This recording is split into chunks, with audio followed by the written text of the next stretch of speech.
Okay, so in this part, we are going to be ensuring that whatever we have taught in the class number one, we'll try to cover the end-to-end summary for that. So we started with the understanding of what is a risk.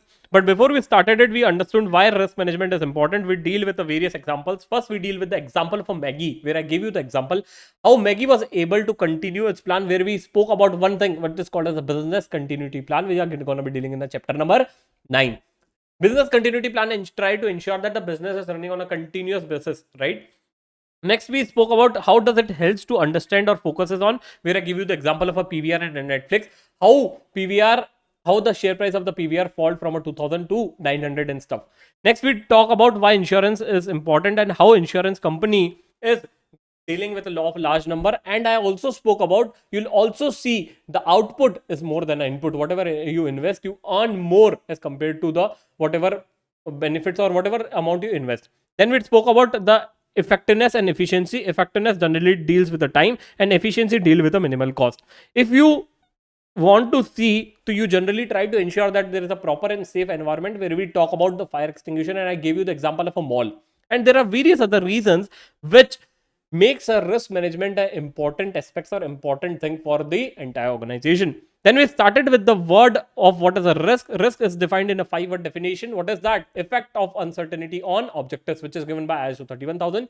So what is ISO 31000? It's a family of a standard which is issued by the International Organization for Standardization, which gives some guidelines. Which gives what? It gives some guidelines. Sir, these guidelines are not specific for any organization. It's for an entire industry. Sir, which edition of the guidelines we are following? We are following 2080 edition. Next, we started understanding what is a risk and uncertainty, which is a wider term. Uncertainty is a wider term if I compare with the risk. Now, you being a risk manager, you need to understand, sir, what is a risk for me? Sir, those uncertainties which are going to be affecting my business objectives is a risk for me. Now, how do you understand this? What is a managing uncertainty means? Managing uncertainty means making a decision considering the possible effect on uncertainty. Next, we spoke about how the uncertainty is wider as term as compared to the risk. After I just told you what is an effect, effect can be a positive effect or a negative effect. Positive effect is generally called as an opportunity, which is a good thing and which you need to what? Capitalize it. It will help to save time, save money and other things. But there are negative effects as well, which is nothing but a threat. Threat can be a bad, or it can lead to a downside effect, which is leading to a wasting money or wasting effort. Now, you being a risk manager need to think of how you can capitalize those threats into an opportunities. Now we see why managing opportunities and threats are very, very important or benefit for the organization. Next, defining a risk. A risk is defined by the top down and bottom up. Then I spoke about the various objectives. You need to frame an objective on the business level as a whole and department level as a whole, where departments can be purchase, sales, HR, business, finance, anything departments can be there. Now, you being a risk manager, you need to see on the entire level the objectives of organization as a whole and a business functions as a whole are fulfilled. Each and every department has their own objectives. Then we spoke about what is the difference between a risk and a problems and issues. Sir, what is the current thing? Problem and issues are now. Risk is for a future. Risk is for a future. Problem and issues are now. How we see a circular reference between this? So problems and issues are used. See, if the problem and the issues are not mitigated, then it will lead to a risk.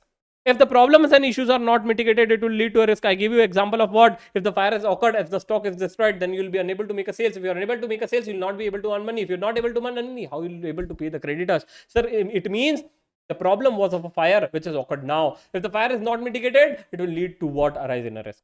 Next, you need to understand what does the business say. Sir, if the business is not working on a continuously, if the business is say we want to follow the existing process, then we generally say no risk taken, no risk, no return, no risk, no return. Where I give you the example of a Kodak.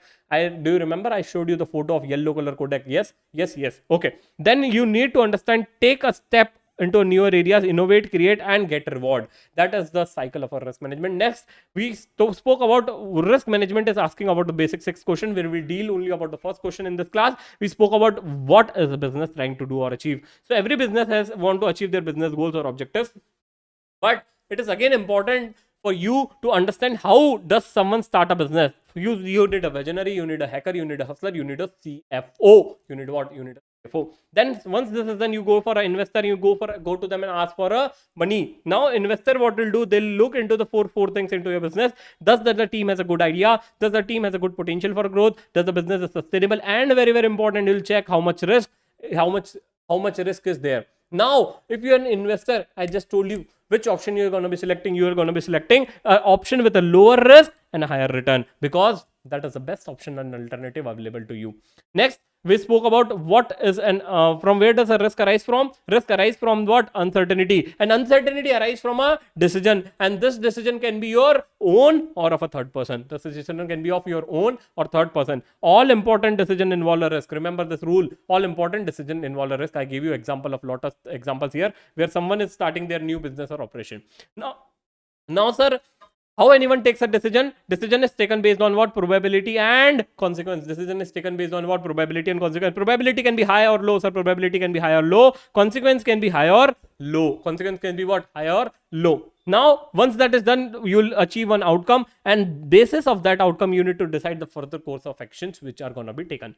Then also I give you some example or homework questions that you are supposed to solve it. So this is the entire summary of the lectures which we have learned in the lecture number 1.